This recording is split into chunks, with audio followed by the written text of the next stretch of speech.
नई जिंदगीचा कोण होणार बाहुबली?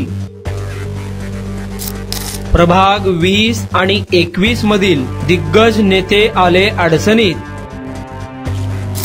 तौफिक पैलवान, बाबा मिस्त्री यांचं होणार तरी काय? पाहूयात यावरचा हा विशेष वृत्तांत.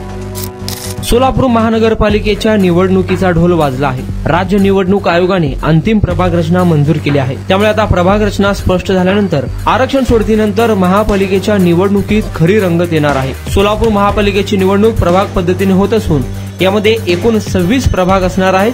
त्यामध्ये 1 ते 24 प्रभागात प्रत्येकी 4 नगरसेवक, तर प्रभाग 25 आणि 26 मध्ये प्रत्येकी 2 नगरसेवक असे एकूण 106 नगरसेवक निवडून येतील. प्रभाग रचना जाहीर झाली. शहरातील एकूण 10 प्रभागामध्ये काही बदल करत प्रभाग रचना अंतिम करण्यात आली.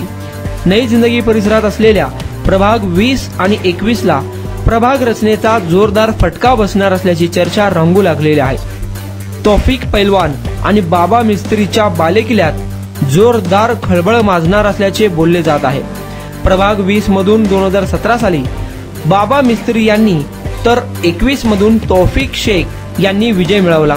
या दोन्ही नेत्यांनी आपल्या कार्यकाळात प्रभागात मोठा निधी खेचून आणला होता. निवडणूक डोळ्यासमोर ठेवून बेरीज वजाबाकी करत पुन्हा विजयी होण्यासाठी मास्टर प्लॅन देखील आखण्यात आला असताना अचानकपणे अंतिम प्रभाग रचनेत प्रभाग 20 आणि 21 यामध्ये बदल झाल्याने बाबा आणि पैलवान यांना जोरदार झटका बसणार असल्याची चर्चा शहरात रंगू लागली आहे. प्रभागात झालेल्या बदलामुळे या दोन्ही नेत्यांच्या बालेकिल्ल्यातील सिंहासनाला जोरदार हादरे बसलेले आहेत. तौफिक शेख हे कोर्टात जाणार असल्याचे देखील सांगत आहेत. मागील प्रभाग 16 मधील विकास नगर, ESI हॉस्पिटल, ईदगाह मैदान परिसर प्रभाग 21 मध्ये समाविष्ट करण्यात आला आहे. त्यामुळे तौफिक पैलवान यांना हा परिसर जड जाणार असल्याचे बोलले जात आहे. तर प्रभाग 21 मधील काही भाग प्रभाग 20 मध्ये समाविष्ट करण्यात आला आहे. प्रभाग 20 मधील स्वागत नगर परिसर प्रभाग 19 मध्ये जोडण्यात आलेला आहे. बाबा मिस्त्री यांना देखील या ठिकाणी फटका बसण्याची शक्यता आहे. प्रभाग 21 मधून मागील निवडणुकीत तौफिक शेख यांचा 4 मुस्लिम नगरसेवकांचा पॅनल निवडून आला होता. त्यामध्ये स्वतः तौफिक शेख, अझर हुंडेकरी, तस्लिमा शेख, वाहिदा शेख यांचा समावेश होता. 2017 मध्ये या प्रभागात तौफिक शेख यांनी कडवी झुंज दिली होती. त्यांच्या विरुद्ध अमन ग्रुप, भाजपचे सचिन सोनटक्के, शिवसेनेचे श्रीनिवास कोंडी, नुरुद्दीन मुल्ला, काँग्रेसचे सैफन शेख, स्वर्गीय माजी नगरसेवक जब्बार शेख यांचे चिरंजीव व अनेक ग्रुप नेत्यांनी तौफिक शेख यांना चांगलाच घाम फोडला होता.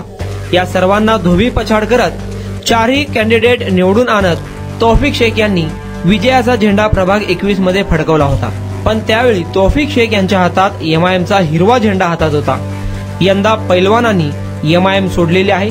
नगरसेवक अझर हुंडेकरी हे देखील त्यांच्यापासून दूर गेले आहेत. पैलवानाची साथ सोडली तरी अझर हुंडेकरी यांच्या हातात MIMचा झेंडा अद्यापही कायम आहे. तौफिक पैलवान यांनी निवडणूक डोळ्यासमोर ठेवून एक पॅनल देखील बनवला होता. त्यामध्ये नुरुद्दीन मुल्ला, त्यांची पत्नी अबूबकर शेख, वाहिदा शेख, तस्लिमा शेख यांचा समावेश करण्यात आला होता. पण एका प्रभागात 2 महिलांना संधी दिली जाणार आहे. त्यामुळे पैलवान नुरुद्दीन मुल्ला यांच्या पत्नीला संधी देणार की इरफान शेख यांच्या पत्नी तस्लीम शेख यांना पॅनलमध्ये घेणार, या संदर्भात देखील आता प्रभागात चर्चा सुरू झाली आहे. दुसऱ्या बाजूला अमन ग्रुप, नुरुद्दीन मुल्ला यांनी देखील पैलवानांची साथ सोडल्याचे पाहायला मिळत आहे. अझर हुंडेकरी हे MIMचा हिरवा झेंडा हातात घेतलेला असून प्रभागाचा बाहुबली मीच आहे असा दावा ते करतील अशी शक्यता आहे. यंदाच्या निवडणुकीत तौफिक शेख यांना ही निवडणूक मोठी जड जाणार असल्याचे बोलले जात आहे. पैलवान 21 साठी कोणता राजकीय डाव खेळणार, निवडणुकीच्या कुस्तीत कोणाला चितपट करणार याकडे सर्वांच्या नजरा लागून राहिल्या आहेत. दुसरीकडे प्रभाग 20 मधून बाबा मिस्त्री हे नशीब आजमावणार आहेत. बाबा मिस्त्रीचा पॅनल ठरलेला आहे असे बोलले जात आहे. तसे असले तरी बाबा मिस्त्री यांना टक्कर देण्यासाठी अझर जहागीरदार, शिवसेनेचे रजाक मालक, फारुख मटके, मोहसिन शेख, फिरोज केके, अझर शेख असे अनेक दिग्गज बाबा मिस्त्री विरोधात रणनीती हाकत आहे. नवीन प्रभाग रचनेनुसार शिवसेना अल्पसंख्याक जिल्हाध्यक्ष एजाज अहमद शेख सर, सालार कंपनीकडून नयूम सालार, शोहेब चौधरी, आम आदमी पार्टीचे मंजूर खानापुरे यांची नावे देखील समोर येत आहे. तर दुसरीकडे प्रवीण निकाळजे, परवीन इनामदार, अनुराधा काटकर हे देखील निवडणूक लढवणार असल्याची चर्चा आता रंगू लागली आहे.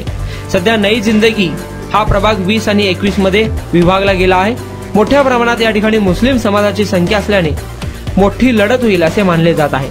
तसेच उमेदवारांची संख्या देखील वाढलेली पाहायला मिळेल। नई जिंदगीची परिस्थिती म्हणजे एक अनार 100 बिमार असे बोलले जात आहे। या प्रभागाला घेऊन अनेक तर्कवितर्क लावले जात आहे।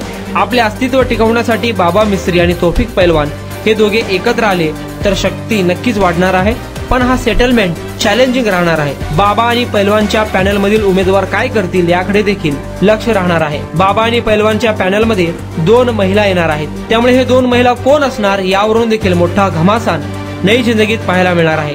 बाबा आणि पैलवान एकत्र येऊन निवडणूक लढविण्याचे विचार केले तर दोघेही शक्तिशाली आहेत, पण काही ड्रॉबॅक असणार आहे। बाबाच्या पॅनल मधील 2 महिला उमेदवार व पैलवानच्या पॅनल मधील 2 महिला उमेदवार म्हणून कोणाला संधी मिळणार यावरूनही मोठा वाद या ठिकाणी निर्माण होण्याची शक्यता आहे। त्या 2 महिला कोण असणार हे येणाऱ्या काळात स्पष्ट होईल। ज्यांना संधी मिळाली नाही ते उमेदवार बाबा आणि पैलवानच्या विरोधात देखील थांबतील अशी राजकीय गणिते वर्तवली जात आहे। बाबा मिस्त्री आणि तौफिक पैलवान यांचा पॅनल बनवणे वाटतं तितकं सोपं नाहीये, कारण तौफिक पैलवान यांच्याकडे पॅनल अगोदरच तयार आहे। त्या पॅनल मध्ये वाद होताच नुरुद्दीन मुल्ला, इरफान शेख या दोघांमध्ये महिलांची उमेदवारी तौफिक पैलवान कोणाला देणार हा प्रश्न रंगत आहे। प्रभाग 20 आणि 21 या दोन्ही मध्ये मोठी लढत होणार असून बाबा मिस्त्री आणि तौफिक पैलवान यांच्याकडे सर्वांच्या नजरा लागून राहिल्या आहेत। नवीन प्रभाग रचना झाल्यामुळे नई जिंदगीचा बाहुबली कोण होणार याकडे सर्वांचे लक्ष लागून राहिले आहे।